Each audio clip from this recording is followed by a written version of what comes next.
Subscribe ಮಾಡ್ಕೊಳ್ಳಿ. ಹಾಗೆ ಈ ವಿಡಿಯೋ ಕೊನೆವರೆಗೂ ನೋಡಿ, ಲೈಕ್ ಮಾಡಿ. ಕೈಗಳೆಲ್ಲ ಜೈಲ್ ಗಾರ್ಡನ್ ನಲ್ಲಿ ಕೆಲಸ ಮಾಡ್ತಿರ್ತಾರೆ. ವೆಂಕಿ ತುಂಬಾ ಬೇಜಾರಿಂದ ಅಲ್ಲೇ ಕೂತಿರ್ತಾನೆ. ಅಲ್ಲಿಗೆ ಅವನು ಜೈಲ್ ಫ್ರೆಂಡ್ ಬರ್ತಾನೆ. ಬಂದ್ಬಿಟ್ಟು, ಲೋ ವೆಂಕಿ, ಇವತ್ ನಿನ್ ಕೋಟೆ ಕರ್ಕೊಂಡು ಹೋಗ್ತಾರೆ ಕಣೋ, ಅಲ್ಲಿ ನಿಮ್ಮ ಮನೆಯವ್ರು ಯಾರು ನೋಡಕ್ ಹೇಳು, ಯಾರು ನಿಮ್ ಮನೆಯವ್ರು ಬಂದ್ರೆ ಲಾಯರ್ ಇಟ್ಬಿಟ್ಟು ನೀನು ಬೇಲ್ ಕೊಟ್ಟು ಕರ್ಕೊಂಡಾರ ಹೋಗ್ತಾರೆ ಕಣೋ, ಇಲ್ಲ ಅಂದ್ರೆ ನಿನ್ ಕೊನೆ ತನಕ ಇಲ್ಲೇ ಕೊಳಿಬೇಕಾಗತ್ತೆ ಕಣೋ ವೆಂಕಿ ಅಂತ ಹೇಳ್ತಾರೆ. ಹಾಗೆ ನಿಮ್ ಮನೆ ಅಡ್ರೆಸ್ ಕೊಡು, ಇಲ್ಲಿಂದ ಬಿಡುಗಡೆ ಆಗಿ ಹೋಗೋರು ಯಾರ ಕೈಗಾರ ಕಳಿಸ್ಬಿಟ್ಟು ನೀನ್ ಇದೆಯಾ ಅಂತ ಗೊತ್ತಾಗ ಮಾಡಿ ನಿನ್ ಬಿಡುಗಡೆ ಆಗತ್ತರ ವ್ಯವಸ್ಥೆನಾರ ಮಾಡ್ತೀನಿ. ನೀನ್ ಏನು ಹೇಳಲ್ವಲ್ಲೋ, ನೀನ್ ಏನ್ ಹೇಳ್ತು ನನಗೂ ಅರ್ಥ ಆಗಲ್ಲಪ್ಪ ಅಂತ ಹೇಳ್ತಾರೆ. ಆಗ ವೆಂಕಿ ಅವ್ರ ಮನೆಯವ್ರಿಗೆ ಹೇಳೋದ್ ಬೇಡ, ತುಂಬಾ ನೊಂದ್ಕೊಂತಾರೆ ಅಂತ ಸನ್ನೆ ಮಾಡಿ ಹೇಳ್ತಾನೆ. ಆಗ ಅವನ ಫ್ರೆಂಡ್, ಅಯ್ಯೋ ನೀನ್ ಹೇಳೋದ್ ನನಗೆ ಅರ್ಥ ಆಗಲ್ಲ, ಏನು ಹೆಲ್ಪ್ ಮಾಡಕ್ ಆಗ್ತಾ ಇಲ್ವಲ್ಲೋ, ನನಗಂತೂ ನೀನು ನೋಡಿದ್ರೆ ಹೊಟ್ಟೆ ಎಲ್ಲ ಕ್ಯೂಟ್ ಆಗುತ್ತೆ ಕಣೋ, ಏನು ನಿನಗೆ ಸಹಾಯ ಮಾಡಕ್ ಆಗ್ತಾ ಇಲ್ವಲ್ಲ ಅಂತ ಅವರು ಬೇಜಾರ್ ಮಾಡ್ಕೊಂಡು ಅಲ್ಲಿಂದ ಎದ್ದು ಹೋಗ್ತಾರೆ. ಈ ಜಯಂತ್ ಪ್ರೈವೇಟ್ ಏಜೆನ್ಸಿ ಅವ್ರ ಹತ್ರ ಬಂದು ರಾತ್ರಿ ಕೂತಿರ್ತಾನೆ. ಆ ವರ್ಧನ್ ಅಂತ ಇರ್ತಾರೆ, ವರ್ಧನ್ ಜೊತೆಗೆ ಚೆಸ್ ಆಡೋಣ ಬನ್ರಿ, ರಾತ್ರಿ ನಿದ್ದೆ ಮಾಡ್ತಿರಲ್ರಿ, ನಾನ್ ಕೆಲಸ ಕೊಟ್ರೆ ನಿದ್ದೆ ಮಾಡಕ್ಕ ಅಂತ ಹೇಳ್ಬಿಟ್ಟು ಅವ್ರನ್ನ ಈ ಹಿಂಸೆ ಕೊಟ್ಬಿಟ್ಟು ಚೆಸ್ ಆಡಕ್ ಕೂರ್ಸ್ಕೊಂಡಿರ್ತಾರೆ. ಆಗ ಅವರು ಹಾಗೆ ನಿದ್ದೆ ಹೋಗಿರ್ತಾರೆ. ಜಯಂತ್ ಮಾತ್ರ ಅವನ ಆಟ ಹಾಗೂ ವರ್ಧನ್ ಆಟ ಇಬ್ರು ಆಟನು ಅವನೇ ಆಡ್ಬಿಟ್ಟು ಕೊನೆಗೆ ಜಯಂತನೇ ವಿನ್ ಆಗ್ತಾನೆ. ಆದಂತ ಜಯಂತ್ ಚೆಕ್ ಮೇಟ್ ಅಂತ ಅವನ್ ಕಡೆ ನೋಡ್ತಾನೆ. ಅವನು ನಿದ್ದೆ ಹೋಗಿರ್ತಾನೆ ಚೇರ್ ಮೇಲೆ. ಆಗ ಗ್ಲಾಸ್ ಅಲ್ಲಿ ಇದ್ದಂತ ನೀರನ್ನ ಅವ್ನ ಮುಖಕ್ಕೆ ಎರಕ್ತಾನೆ. ಆದ್ರೂ ಅವ್ನು ಎಚ್ಚರಾಗಲ್ಲ. ಇನ್ನೊಂದ್ ಸ್ವಲ್ಪ ಕೈಯಲ್ಲಿ ತಗೊಂಡು ಎರಕ್ತಾನೆ. ಆಗ ಅವನು ಎಚ್ಚರಾಗ್ತಾನೆ. ಸರ್ ಅಂತ ಹೇಳ್ತಾನೆ. ಏನ್ರಿ ವರ್ಧನ್, ಆಟ ಆಡಿ ಅಂತ ಹೇಳಿದ್ರೆ ನೀವೇನ್ರಿ ನಿದ್ದೆ ಹೋಗಿದ್ದೀರಲ್ರಿ ಅಂತ ಹೇಳ್ತಾರೆ. ಸರ್ ಅಂದ್ರೆ ನೀವು ರಾತ್ರಿ ಪೂರ್ತಿ ಆಟ ಆಡ್ಬಿಟ್ಟಿರಾ ಅಂತ ಹೇಳ್ತಾನೆ. ಹೌದು ಕಣ್ರಿ, ನಿಮ್ಮ ಆಟನು ನಾನೇ ಆಡಿ ನಾನೇ ವಿನ್ ಆಗಿದ್ದೀನಿ ನೋಡಿ ಅಂತ ತೋರಿಸ್ತಾನೆ. ಆಗ ವರ್ಧನ್ ಸ್ವಲ್ಪ ಗಾಬರಿ ಒಳಗಾದಂಗ ಆಗ್ಬಿಟ್ಟು, ನೀವು ಬಿಡಿ ಸರ್ ಸೂಪರ್ ಅಂತ ಹೇಳ್ತಾನೆ. ರೇ ವರ್ಧನ್, ಈ ತರ ಪೊಳ್ಳು ಹೊಗಳಿಕೆಗೆಲ್ಲ ನನಗೆ ಇಷ್ಟ ಆಗಲ್ಲ. ಫಸ್ಟ್ ಮಾಡೋ ಕೆಲಸ ನೋಡ್ರಿ, ಫೋನ್ ಮಾಡ್ರಿ, ಅವರಿಗೆ ಬಂದ್ರಾಗ ಚೆಕ್ ಮಾಡ್ರಿ ಅಂತ ಕೇಳ್ತಾನೆ. ಸರಿ ಸರ್, ಈಗ ಫೋನ್ ಮಾಡ್ತೀನಿ ಅಂತ ವರ್ಧನ್ ಫೋನ್ ಮಾಡೋಕ್ಕಿಂತ ಫೋನ್ ತಗೋತಾನೆ. ಅಷ್ಟರಲ್ಲಿ ನಿನ್ನೆ ಬಂದ್ಬಿಟ್ಟು ದುಡ್ಡು ತಗೊಂಡೋಗಿದ್ದನು ಅವ್ನ ಫ್ರೆಂಡ್ ನ ಕರ್ಕೊಂಡ್ಬಿಟ್ಟು ಸರ್ ಈ ತಮಿಳಲ್ಲಿ ಹೇಳ್ತಾನೆ ಅವನಿಗೆ, ಸರ್ ಇವರೇ ನೋಡಿ ಸರ್ ನಿಮ್ ಹೆಂಡತಿನ ನೋಡಿರೋರು ಅಂತ ಅವನಿಗೆ ಪರಿಚಯ ಮಾಡಿಸ್ಕೊಡ್ತಾನೆ. ಈಗ ಬನ್ನಿ ಕೂತ್ಕೊಳ್ಳಿ ಅಂತ ಜಯಂತ್ ಅವ್ರನ್ನ ಕರೆದುಬಿಟ್ಟು ಪಕ್ಕಕ್ಕೆ ಕೂರಿಸ್ಕೊಂತಾನೆ. ಹೇಳಿ, ಈ ವ್ಯಕ್ತಿನ ನೀವು ನೋಡಿದ್ದು ಅಂತ ಫೋಟೋದಲ್ಲಿ ಜಾನ್ವಿಯರ್ ಫೋಟೋ ತೋರಿಸ್ತಾನೆ. ಸರಿಯಾಗಿ ನೆನಪು ಇಲ್ಲ ಸರ್ ನನಗೆ, ಆದ್ರೆ ಐಟು ವೇಟ್ ಎಲ್ಲ ಸೇಮ್ ಹಿಂಗೆ ಇತ್ತು ಸರ್ ಅಂತ ಹೇಳ್ತಾನೆ. ಸರಿಯಾಗಿ ಗಮನಿಸಿ ನೋಡಿ ಅಂತ ಹೇಳ್ತಾನೆ. ಹೌದು ಸರ್, ಇದೇ ಐಟು ವೇಟ್, ಆದ್ರೆ ಮುಖ ಮಾತ್ರ ಸ್ವಲ್ಪ ತುಂಬಾ ನೀರಲ್ಲಿತ್ತರ ಸರ್, ಅದಕ್ಕೆ ಅಷ್ಟು ಕ್ಲಾರಿಟಿ ಇಲ್ಲ ಸರ್ ಅಂತ ಹೇಳ್ತಾನೆ. ಸರಿ ಹೌದಾ ಅಂತ ಹೇಳ್ಬಿಟ್ಟು ಸ್ವಲ್ಪ ಜೋಬಿಂದ ದುಡ್ಡು ತೆಗೆದ್ಬಿಟ್ಟು ಹೇಳ್ತಾನೆ, ತೋರಿಸ್ತಾನೆ ಜಯಂತ್.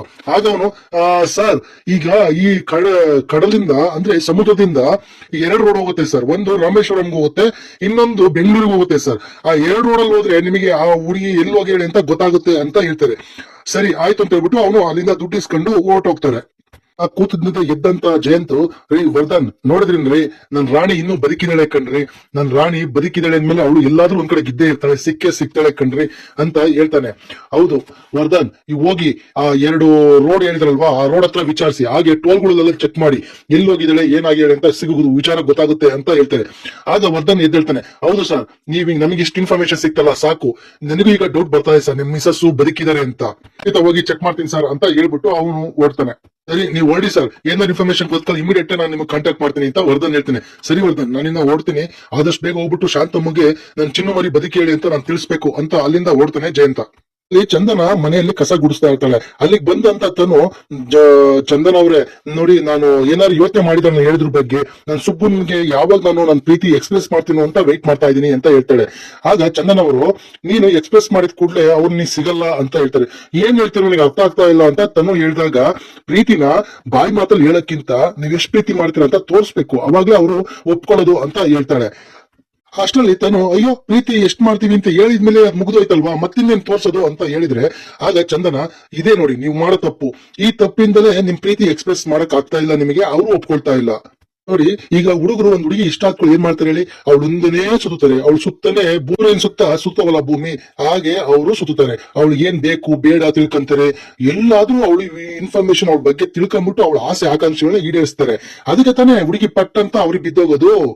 ಆಗ ತನು, ಹೌದು ಚಂದನ್ ಅವ್ರೆ, ನಾನು ಇದು ಯಾವ್ದು ಡಿಫ್ರೆಂಟ್ ಟ್ರೈ ಮಾಡ್ಲೇ ಇಲ್ಲ ಇಷ್ಟ ದಿನ, ಆದ್ರೆ ಬರೀ ಬಾಯಿ ಮಾತಲ್ಲೇ ಹೇಳ್ತಿದ್ದೆ, ಅದಕ್ಕೆ ಇನ್ನು ವರ್ಕೌಟ್ ಆಗಿಲ್ಲ ಅಂತ ಅನ್ಸುತ್ತೆ ಅಂತಾಳೆ. ಆಗ ಚಂದನ, ಅವಾಗ ಮಾಡಿಲ್ಲ ಸರಿ, ಇವಾಗ ಟೈಮ್ ಇದೆಯಲ್ಲ ಇನ್ನು, ಇವಾಗ ತೋರ್ಸಿ ನಿಮ್ ಪ್ರೀತಿ ಎಷ್ಟು ಸ್ಟ್ರಾಂಗ್ ಅಂತ, ವರ್ಕ್ ಅಲ್ಲಿ ಅಂದ್ರೆ ಆಕ್ಷನ್ ಅಲ್ಲಿ ತೋರ್ಸಿ ಅಂತ ಹೇಳ್ತಾಳೆ. ಆಗ ತಾನು, ಅಲ್ಲ ನಾನು ಈ ತರ ಮಾಡಿದ್ಮೇಲೆ ಅವ್ರು ಒಪ್ಕೊಳ್ದಂಗಿದ್ರೆ ಏನ್ ಮಾಡೋದು ಅಂತ ಕೇಳ್ತಾಳೆ. ನೋಡಿ ಇದೇ ಬೇಡ ಅನ್ನೋದು, ಇನ್ನು ಯುದ್ಧ ಮಾಡೋ ಸ್ಟಾರ್ಟ್ ಮಾಡಕ್ ಮುಂಚೆನೆ ಸೋಲು ಒಪ್ಕೊಂಡಂಗಲ್ವಾ ಇದು. ನೀವು ಪ್ರಯತ್ನ ಪಡೋ ತಪ್ಪೇನು, ಪ್ರಯತ್ನ ಪಡಿ, ನೀವು ಎಷ್ಟು ಪ್ರೀತಿ ಮಾಡ್ತೀರಿ ಅಂತ ಎಲ್ಲಾದ್ರೂ ಹೊರಗಡೆ ಕರ್ಕೊಂಡೋಗಿ ಡಿಫ್ರೆಂಟ್ ಎಕ್ಸ್ಪ್ರೆಷನ್ ಮಾಡಿ ನಿಮ್ ಪ್ರೀತಿಯನ್ನ ತೋರಿಸಿ, ಅವಾಗ ಗ್ಯಾರಂಟಿ ಒಪ್ಕೊಳ್ತಾರೆ ಅಂತ ಹೇಳ್ತಾಳೆ ಚಂದನ. ಚಂದನ ಹೇಳಿದ್ದು ತನಗ್ ಇಷ್ಟ ಆಗುತ್ತೆ, ನೀವ್ ಹೇಳ್ದಂಗೆ ಮಾಡ್ತೀನಿ ಚಂದನ, ನನಗೆ ತುಂಬಾ ಇಷ್ಟ ಆಯ್ತು, ನೀವ್ ಹೇಳ್ದಂಗೆ ಮಾಡ್ತೀನಿ ಅಂತ ಅಲ್ಲಿಂದ ಹೊರಟು ಹೋಗ್ತಾಳೆ ತನು. ಇಲ್ಲಿ ಡಿಟೆಕ್ಟಿವ್ ಏಜೆನ್ಸಿ ವರ್ಧನ್ ಹಾಗೂ ಬಂದಿದ್ದಂತ ಇಬ್ರು ತಮಿಳ್ ಅವರು ಇಬ್ರು ಹುಡುಕಕ್ ಸ್ಟಾರ್ಟ್ ಮಾಡ್ತಾರೆ. ಅಲ್ಲಿ ಎಲ್ಲಾ ಕಡೆ ಹೋಗಿ ಎಲ್ಲ ಜನಗಳನ್ನೆಲ್ಲ ಕೇಳಿದ್ರು ಯಾರು ಗೊತ್ತಿಲ್ಲ ಅಂತ ಹೇಳ್ತಾರೆ. ಆಗ ಎಲ್ಲರೂ ಒಟ್ಟಿಗೆ ಸೇರ್ತಾರೆ. ಏನ್ರಿ ಎಲ್ಲಿ ಯಾರನ್ನ ಕೇಳಿದ್ರು ಗೊತ್ತಿಲ್ಲ ಅಂತ ಹೇಳ್ತಾರೆ.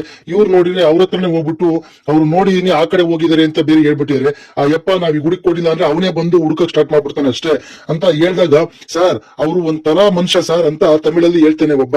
ಆ ಒಂಥರ ಮನುಷ್ಯ ಅಲ್ಲಪ್ಪ, ಮನುಷ್ಯನೇ ಒಂಥರ ಅಂತ ವರ್ಧನ್ ಹೇಳ್ತಾನೆ. ಸರಿ ಬನ್ನಿ ಅಲ್ಲಿ ಟೋಲ್ ಹತ್ರ ಹೋಗಿ ಸಿಸಿಟಿವಿ ಫುಟೇಜ್ ನೋಡೋಣ, ಏನಾದ್ರೂ ಹೆಲ್ಪ್ ಆಗುತ್ತೇನೋ ಅಂತ ಹೋಗ್ತಾರೆ ಎಲ್ಲರೂ. ಈ ಕಡೆ ವಿಶ್ವ ತುಂಬಾ ಬೇಜಾರಿಂದ ಒಬ್ನೇ ಕೂತಿರ್ತಾನೆ. ಅಲ್ಲಿಗೆ ಚಂದನ್ ಹತ್ರ ಮಾತಾಡ್ಕೊಂಡು ಪ್ಲಾನ್ ಮಾಡ್ಕೊಂಡ್ ಬಂದಿದ್ದಂತ ಸ್ತನು ಬರ್ತಾಳೆ. ಬಂದ್ಬಿಟ್ಟು ಕೂತ್ಕೊಂತಾಳೆ. ಈ ವಿಶ್ವ ಏನೋ ಮಾಡ್ತಾ ಇದೀಯಾ, ಬೇಜಾರಲ್ಲಿ ಕೂತಿದೆಯಲ್ಲೋ ಅಂತ ಹೇಳ್ತಾಳೆ. ಓ ವಿಶ್ವ, ನೀನು ನೋಡಿದ್ರೆ ಒಳ್ಳೆ ಕೋತಿ ತರ ಕೂತಿದೆಯಲ್ಲೋ ಅಂತ ಹೇಳ್ತಾಳೆ. ಏಕೆ ಬಂದೆ ನೀನು ಇಲ್ಲಿಗೆ, ನನ್ನ ತಲೆ ತಿನ್ನಕ್ಕೆ ಇಲ್ಲಿ ಯಾಕೆ ಬಂದೆ ಅಂತ ಬೈತಾನೆ. ಯಾವಾಗ ನೋಡ್ರು ಅದೇ ತರ ಹೇಳ್ತೀಯಲ್ಲೋ ಅಂತ ಬೈತಾಳೆ. ಬಿಟ್ಟೋಗಿರೋ ನೆನಪಿಗಿಂತ ಇರೋ ಕಡೆ ಗಮನ ಕೊಡೋ ಸ್ವಲ್ಪ ಅಂತ ಹೇಳ್ತಾಳೆ. ಆಗ ಅವನು, ನೀನು ನನ್ನ ತಲೆ ತಿನ್ಬೇಡ ಆಯ್ತಾ, ಸುಮ್ನೆ ಇದ್ಬಿಡು ಅಂತ ಹೇಳ್ತಾಳೆ. ವಿಶ್ವ, ಒಂದೇ ಕಡೆ ಇದ್ದು ಬೋರ್ ಆಗಿದೆ ಕಣೋ, ನಾಳೆ ನಾನು ನೀನು ಇಬ್ರು ಆಚೆ ಹೋಗೋಣ ಕಣೋ ಅಂತ ಹೇಳ್ತಾಳೆ. ನಾನು ಎಲ್ಲಿಗೂ ಬರಲ್ಲ, ನಿನ್ ಪಾಡಿ ನಾನು ಬಿಟ್ಬಿಡು ಅಂತ ಹೇಳ್ತಾನೆ. ಆಗ ಅವಳು ಆಗ್ಲೂ ಮನೇಲಿ ನಿಂತಿದ್ದಂತ ಚಂದನ ಕಡೆ ನೋಡ್ತಾಳೆ. ಚಂದನ ಅವಳಿಗೆ ಸ್ವಲ್ಪ ಯೋಚನೆ ಮಾಡ್ಬಿಟ್ಟು ಅಳೋ ತರ ಆಕ್ಟಿಂಗ್ ಮಾಡು, ಬಿದ್ದೋಗ್ತಾನೆ ಅಂತ ಹೇಳ್ಕೊಡ್ತಾಳೆ. ಅವಳು ಕೊಟ್ಟಂತ ಸೂಚನೆ ಮೇರೆಗೆ ಇವಳು ತಾನು ಅಳಕ್ ಸ್ಟಾರ್ಟ್ ಮಾಡ್ತಾಳೆ. ಕಣ್ಣಲ್ಲಿ ನೀರಾಗ್ತಾ, ಓ ವಿಶ್ವ, ನಾನು ನಿನ್ನ ಹತ್ರ ಏನೋ ಕೇಳಿದೀನಿ, ಹೊರಗಡೆ ಕರ್ಕೊಂಡು ಹೋಗು ಅಂತ ಹೇಳಿದ್ದು ತಪ್ಪಿನೋ? ನೀವು ಇಲ್ಲಿ ನಿನ್ನ ಬಿಟ್ರೆ ಬೇರೆ ಯಾರೋ ಇದಾರೆ ಹೇಳು? ಮತ್ತೆ ಅವನ್ನ ಕರ್ಕೊಂಡು ಹೋಗೋಣ ಅಂತಂದ್ರೆ ಪಾಪ ಅವರು ಕೆಲಸದಲ್ಲಿ ಬ್ಯುಸಿ ಆಗಿರ್ತಾರೆ. ನನಗೆ ಅಂತ ಇರೋನು ನೀನ್ ಒಬ್ನೇ ತಾನೇನೋ, ನೀನ್ ಹೊರಗೇನೆ ಕರ್ಕೊಂಡು ಹೋಗಲ್ಲ ಅಂತಂದ್ರೆ ಹೇಗೋ ವಿಶ್ವ? ಅಮ್ಮ ಜೊತೆಯಲ್ಲಿದ್ರೆ ನನಗಿಂತ ಪರಿಸ್ಥಿತಿ ಬರ್ತಿತ್ತೇನೋ? ನಾನು ಇಷ್ಟೆಲ್ಲ ಅಳ್ತಾ ನರಳ್ತಾ ಕೇಳಿದ್ರು ನೀನು ಮನಸ್ಸೇ ಕರ್ತಾ ಇಲ್ವಲ್ಲೋ? ಸರಿ ಬಿಡು, ಇನ್ ಯಾವತ್ತು ಎಲ್ಲಿಯೂ ಕರ್ಕೊಂಡು ಹೋಗು ಅಂತ ಕೇಳಲ್ಲ, ಅದಕ್ಕೆ ಅಲ್ವಾ ಹೇಳೋದು ಹೆಣ್ಮಕ್ಳಿಗೆ ತಂದೆ ತಾಯಿ ಇರ್ಬೇಕು ಅಂತ. ಅಷ್ಟರಲ್ಲಿ ವಿಶ್ವ, ಆಯ್ತು ಬಿಡು ಅಂತಾನೆ. ನಾಳೆ ನೀನ್ ಎಲ್ಲಿಗೆ ಹೋಗ್ಬೇಕು ಅಂತಿದ್ದೆ ಅಲ್ಲಿ ಕರ್ಕೊಂಡು ಹೋಗ್ತೀನಿ ಅಂತ ಹೇಳ್ತಾಳೆ. ನಿಜವಾಗ್ಲೂ ಅಂತಾಳೆ. ನಿಜವಾಗ್ಲೂ ಕರ್ಕೊಂಡು ಹೋಗ್ತೀನಿ ಅಂತ ಹೇಳ್ತಾನೆ. ಥ್ಯಾಂಕ್ ಯು ಕಣ ವಿಶ್ವ ಅಂತ ಅವ್ನ ಕೆನ್ನೆ ಸವರಕ್ ಹೋಗ್ತಾಳೆ. ತೆಗಿ ಅಂತ ಹೇಳ್ಬಿಟ್ಟು ಅವಳನ್ನ ಬಿಡಿಸ್ಕೊಂಡ್ಬಿಟ್ಟು ಎದ್ದು ಹೋಗ್ತಾನೆ ವಿಶ್ವ ಅಲ್ಲಿಂದ. ಈ ಕಡೆ ಜಯಂತ ಖುಷಿಯಿಂದ ಮನೆಗೆ ಬರ್ತಾನೆ. ಶಾಂತಮ್ಮ ಶಾಂತಮ್ಮ ಅಂತ ಕೂಕೊಂಡು. ಆಗ ಶಾಂತಮ್ಮ, ಜಯಂತ್ ಬಂದೆ ಕಣಪ್ಪ ಅಂತ ಬರ್ತಾರೆ. ಅವಾಗ ಏನ್ ಜಯಂತ್ ಇಷ್ಟು ಖುಷಿಯಾಗಿದೆಯಾ ಅಂತ ಕೇಳ್ತಾರೆ. ಆಗ ಅವನು ಒಂದ್ ಕೈಯಲ್ಲಿ ಒಂದ್ ಪಾರ್ಸಲ್ ತಂದಿರ್ತಾನೆ, ಅದನ್ನ ಕೊಡ್ತಾನೆ ಗಿಫ್ಟ್ ಕವರ್ ಅವ್ರಿಗೆ. ತೊಳಿ ಶಾಂತಮ್ಮ, ಇದೇನು ಅಂತ ಕೇಳಲ್ವಾ ಅಂತ ಹೇಳ್ತಾರೆ. ಏನು ಜಯಂತ್ ಅಂತ ಕೇಳ್ತಾರೆ. ಇದು ನಿಮ್ ಮಗಳು ಮದುವೆಗೆ ನನ್ ಕಡೆಯಿಂದ ಒಂದ್ ಗಿಫ್ಟ್ ಅಂತ ಅನ್ಕಳಿ ಅಂತ, ಉಡುಗೊರೆ ಅಂತ ಅನ್ಕಳಿ ಅಂತ ಹೇಳ್ತಾನೆ. ಹೌದಪ್ಪ ಸರಿಯಪ್ಪ ಅಂತಾರೆ. ಶಾಂತಮ್ಮ, ಈ ಯಾಕೆ ಎಷ್ಟು ಖುಷಿಯಾಗಿದೆ ಅಂತ ಕೇಳಲ್ವಾ ನೀವು ಅಂತಾನೆ. ಯಾಕಪ್ಪ ಜಯಂತ್ ಅಂತಾರೆ. ನನ್ ಜಾನಿಯವರು ನನ್ ಚಿನ್ನ ಮೇಲೆ ಸಿಕ್ಬಿಟ್ರು ಶಾಂತಮ್ಮ. ಅವ್ರು ಯಾವ ಕಲರ್ ಸ್ಯಾರಿ ಹುಟ್ಟಿದ್ರು, ಅವ್ರು ಎಲ್ಲಿಂದ ಎಲ್ಲಿಗೆ ಹೋದ್ರು, ಯಾವ ಕಾರಲ್ಲಿ ಹೋದ್ರು, ಯಾವ ಕಲರ್ ಕಾರಲ್ಲಿ ಹೋದ್ರು ಎಲ್ಲ ಗೊತ್ತಾಗಿದೆ ಶಾಂತಮ್ಮ. ಇನ್ನೇನ್ ಸಿಕ್ಬಿಡ್ತಾರೆ ಅವರು, ಮತ್ತೆ ನನ್ ಚಿನ್ನ ಮರಿ ಬಂದೇ ಬರ್ತಾಳೆ ಶಾಂತಮ್ಮ ಅಂತ ಹೇಳ್ತಾನೆ. ನನ್ ಚಿನ್ನ ಮರಿ ಸಿಗ್ತಾಳಲ್ವಾ ಶಾಂತಮ್ಮ ಅಂತಾನೆ. ಆಗ ಅವ್ರ ಮನ್ಸಲ್ಲೇ, ಅವ್ಳು ಸಿಕ್ಕಿರೋ ನಿನ್ ಜೊತೆಗಂತೂ ಬದುಕಲ್ಲ ಅಂತ ಅನ್ಸುತ್ತೆ ಅಂತ ಮನ್ಸಲ್ಲಿ ಅನ್ಕಂತಾರೆ. ಆಮೇಲೆ ಸಿಗ್ತಾರಪ್ಪ, ಸಿಕ್ಕೇ ಸಿಗ್ತಾರೆ, ನಿನ್ ಇಷ್ಟು ಪ್ರಯತ್ನ ಪಡ್ತಾ ಇದೀಯಾ, ನಿನ್ ಪ್ರಯತ್ನ ಫಲ ಸಿಕ್ಕೇ ಸಿಗುತ್ತೆ ಜಯಂತ ಅಂತ ಹೇಳ್ತಾರೆ. Thank you Shantamma. ಹಾಗೆ ಅಷ್ಟೇ ಅಲ್ಲ ಶಾಂತಮ್ಮ, ನನ್ ಜಾನಿ ಅವರು ಸಿಕ್ಕಿದ್ಮೇಲೆ ಹುಡುಕ್ಸ್ತಾ ಇದೀನಲ್ವಾ, ಸಿಕ್ಕೇ ಸಿಗ್ತಾರೆ. ಹುಡುಕಿದ್ಮೇಲೆ ಅವ್ರನ್ನ ಕರ್ಕೊಂಬರಕ್ ಹೋಗ್ತೀನಿ ಅಂತ ಹೇಳ್ತಾನೆ. ಆಗ ಶಾಂತಮ್ಮ ಅವರು, ನೀನ್ ಹೋಗಲ್ವನಪ್ಪ ಹುಡುಕಕ್ಕೆ ಅಂತ ಹೇಳ್ತಾರೆ. ಇಲ್ಲ ಶಾಂತಮ್ಮ, ನಾನೇ ಹುಡುಕಿಸ್ತಾ ಇದೀನಿ, ಅವ್ರು ಎಲ್ಲಿದ್ದಾರೆ ಅಂತ ಗೊತ್ತಾದ್ಕೊಳ್ಳೆ ಹೋಗಿ ಕರ್ಕೊಂಡ್ ಬಂದ್ಬಿಡ್ತೀನಿ ನಾನು. ಅವ್ರೆಲ್ಲರೂ ಬರ್ದಕ್ಕೆ ಒಪ್ತಾ ಇದ್ರೆ ಏನ್ ಮಾಡುದು ಶಾಂತಮ್ಮ? ಅದಕ್ಕೂ ಒಂದ್ ಪ್ಲಾನ್ ಮಾಡೀನಿ ಶಾಂತಮ್ಮ ನಾನು, ಅವ್ರು ಬಂದೇ ಬರ್ಬೇಕು ಆ ತರ ಪ್ಲಾನ್ ಮಾಡಿಟ್ಟಿದೀನಿ ಅಂತ ಹೇಳ್ತಾನೆ. ಹಾಗಾದ್ರೆ ಜಯಂತ್, ನಾನ್ ಸ್ವಲ್ಪ ದಿನ ನಮ್ಮ ಮನೆಗೆ ಹೋಗ್ಬರ್ಲನಪ್ಪ ಅಂತ ಕೇಳ್ತಾರೆ. ಆಗ ಸ್ವಲ್ಪ ಕೋಪ ಮಾಡ್ಕೊಂಡಂತ ಜಯಂತ್, ಅಲ್ಲ ಶಾಂತಮ್ಮ, ನಾನ್ ನಿಮ್ಮನ್ನ ಒಂಟಿತನದ ಸೆಳೆತದಲ್ಲಿ ಏನಾದ್ರೂ ಅತಿರೇಕ ಮಾಡ್ಕೊಂತೀನಿ ಅಂತ ಅಲ್ವಾ ನಿಮ್ಗೆ ಕರ್ಕೊಂಡ್ ಬಂದಿದ್ದು, ಅಂತದ್ರಲ್ಲಿ ನೀವು ನನ್ನ ಒಬ್ಬನೇ ಬಿಟ್ಟು ಹೋಗ್ತೀನಿ ಅಂತಿರಲ್ಲ. ನೀನ್ ಸ್ವಲ್ಪ ದಿನ ಶಾಂತಮ್ಮ, ಅದಕ್ಕೆ ನನ್ನ ಜಾನು ಮರಿ ಬಂದ್ಬಿಡ್ತಾಳಲ್ವಾ, ಆಗ ನೀವು ಬೇಕಾದ್ರೆ ಹೋಗೋಣಂತ್ರಿ ಅಂತ ಹೇಳ್ತಾನೆ. ಆಗ ಶಾಂತಮ್ಮ ಅವರು, ಮಗಳು ಮದುವೆ ಅಲ್ಲನಪ್ಪ ಜಯಂತ್, ನಾನು ತಾಯಿಯಾಗಿ ಸ್ವಲ್ಪ ಜವಾಬ್ದಾರಿ ತಗೊಂಡು ನೋಡ್ಬೇಕಲ್ಲಪ್ಪ, ಅದಕ್ಕೆ ಅಂತ ಹೇಳ್ತಾರೆ. ಹೌದು ಶಾಂತಮ್ಮ, ಮಗಳು ಮದುವೆ ಸರಿ, ಆದ್ರೆ ನಾನು ನಿಮ್ ಮಗನೇ ತರನೇ ಅಲ್ವಾ ಶಾಂತಮ್ಮ, ನನ್ ಮಗನ್ ತರ ನೋಡ್ಕೊಂಡಿದ್ರೆ ತಾನೆ. ಇನ್ನು ಸ್ವಲ್ಪ ದಿನ ಶಾಂತಮ್ಮ, ನನ್ ಚಿನ್ನು ಮರಿ ಬಂದ್ಕೊಳ್ಳಿ, ಬೇಕಾದ್ರೆ ಹೋಗೋಣಂತ್ರಿ ಅಂತ ಹೇಳ್ತಾನೆ. ಸರಿ ಕಣಪ್ಪ ಅಂತ ಹೇಳ್ತಾರೆ ಶಾಂತಮ್ಮ ಅವರು. ಇಲ್ಲಿ ಜಾನು ಒಬ್ಳೆ ನಿಂತ್ಕೊಂಡು ಮಾತಾಡ್ಕೊಂತಾಳೆ, ಅವಳಿಗೆ ಹೇಳ್ಕೊಂತ ಇದ್ದಾಳೆ. ನಾನು ಸತ್ತು ಮತ್ತೆ ಬದುಕ್ಬಿಟ್ನಲ್ಲ, ಎಲ್ಲರೂ ನಾನು ಸತ್ತೀನಿ ಅಂತ ತಿಳ್ಕೊಂಡಿದ್ದಾರೆ, ಆದ್ರೂ ನಾನು ಬದುಕಿದ್ದೀನಿ, ಅಪ್ಪ ಅಮ್ಮ ಸತ್ತಿದ್ದಾರೆ ಅಂತ ತಿಳ್ಕೊಂಡಿದ್ದಾರೆ. ಹಾಗೆ ಇದು ಎಂತ ಜೀವನ ಆಯ್ತು ನನಗೆ, ಬದುಕಕ್ಕೂ ಸಾಯ್ಬೇಕು ಅಂತ ಹೋದ್ರು ಕೂಡ ದೇವ್ರು ನನ್ನ ಬದುಕ್ಸ್ಬಿಟ್ನಲ್ಲ ಅಂತ ಒಬ್ಳೆ ನೊಂದ್ಕೊಂಡಿದ್ದಾಳೆ. ಹಾಗೆ ಇವ್ರಂತೂ ನನ್ನನ್ನ ಸತ್ಯ ಹೇಳಿ ಅಂತ ನಂಬಿಲ್ಲ, ಎಲ್ಲಾ ಕಡೆ ಹುಡುಕ್ಸ್ತಾ ಇರ್ತಾರೆ, ಖಂಡಿತ ಹುಡುಕಿಸ್ತಾರೆ ನನ್ನನ್ನ. ಇಂತ ಜೀವನ ಮಾಡಕ್ಕಿಂತ ಅಪ್ಪ ಅಮ್ಮಗಳು ದೃಷ್ಟಿಯಲ್ಲಿ ಸತ್ತೋಗಿರೋ ಅಂತ ನಾನು ನಿಜವಾಗ್ಲೂ ಸತ್ತೋದ್ರೆ ಒಳ್ಳೇದು ಅಂತ ಅನ್ಕೊಂತ ಇರ್ತಾಳೆ. ನಾನು ಯಾಕೆ ಬದುಕ್ಬೇಕು, ಸಾಯದೇ ವಾಸಿ ಅಲ್ವಾ ಅಂತ ಅನ್ಕೊಂತ ಇದ್ದಾಳೆ. ಅಷ್ಟರಲ್ಲಿ ಅಲ್ಲಿಗೆ ಲಲಿತ್ ಅವ್ರು ಬರ್ತಾರೆ. ಚಂದನ ಅಂತ. ಯಾಕಮ್ಮ ನಿನ್ ಬಾಯಲ್ಲಿ ಮತ್ತೆ ಸಾವಿನ ಮಾತು, ಏನಾಗಿದೆ ಅಂತದ್ ಏನಾಯ್ತು ಅಂತ ಕೇಳ್ತಾರೆ. ಅಯ್ಯೋ ಅದಾಗೆ ಅಲ್ಲ ಅಮ್ಮ, ಈಗ ಜೀವನದ ಬಗ್ಗೆ ಯೋಚನೆ ಮಾಡ್ತಾ ಇದ್ದೆ. ಈಗ ಕೆಲವರಿಗೆ ಬದುಕಬೇಕು ಅಂತ ಆಸೆ ಇದ್ರು ದೇವ್ರು ಅವ್ರನ್ನ ಬೇಗ ಕರ್ಕೊಂಡ್ಬಿಡ್ತಾನೆ, ಅದೇ ರೀತಿ ಕೆಲವರು ಸಾಯ್ಬೇಕು ಅಂತ ಹೋದ್ರು ಅವ್ರನ್ನ ಬದುಕಿಸ್ಬಿಡ್ತೀನಿ, ಯಾಕೆ ಈಗೆಲ್ಲ ಅಂತ ಯೋಚನೆ ಮಾಡ್ತಾ ಇದ್ದೆ ಅಂತ ಹೇಳ್ತಾರೆ. ನೋಡಮ್ಮ, ಅದು ಆಗಲ್ಲ. ಜೀವನದ ಮೇಲೆ ಅನ್ನದ ಋಣ ಮುಗಿದಲೆ ಯಾರು ಸಹ ಸಾವಕ್ಕಾಗಲ್ಲ, ಇಲ್ಲಿಂದ ಹೋಗಕ್ಕಾಗಲ್ಲ, ದೇವರು ಕರ್ಕೊಳ್ಳೋದು ಇಲ್ಲ. ಅಷ್ಟೇ ಅಲ್ಲ, ನಿನಗೆ ಅದಕ್ಕೆ ಅನ್ನದ ಋಣ ಇನ್ನೂ ಈ ಭೂಮಿ ಮೇಲಿದೆ, ಅದಕ್ಕೆ ಬದುಕ್ ಬಂದಿದೆ ಕಣಮ್ಮ ನೀನು ಅಂತ ಹೇಳ್ತಾರೆ. ಆದ್ರೆ ನನ್ ಪರಿಸ್ಥಿತಿಯಲ್ಲಿ ಸಾವು ಬಿಟ್ರೆ ಬೇರೆ ದಾರಿನೇ ಇಲ್ಲಮ್ಮ ಅಂತ ಹೇಳ್ತಾರೆ. ಯಾಕಮ್ಮ ಹಾಗಂತೀಯ? ನಿನಗಿಂತ ಎಷ್ಟೋ ಜನ ಕಷ್ಟ ಜಯಿಸಿ ಗೆಲ್ದವ್ರು ಬಂದಿರಲಿಲ್ವೇನಮ್ಮ, ಅದೇ ರೀತಿ ನೀನು ಜಯಿಸ್ಬೇಕಮ್ಮ ಅಂತ ಹೇಳ್ತಾರೆ.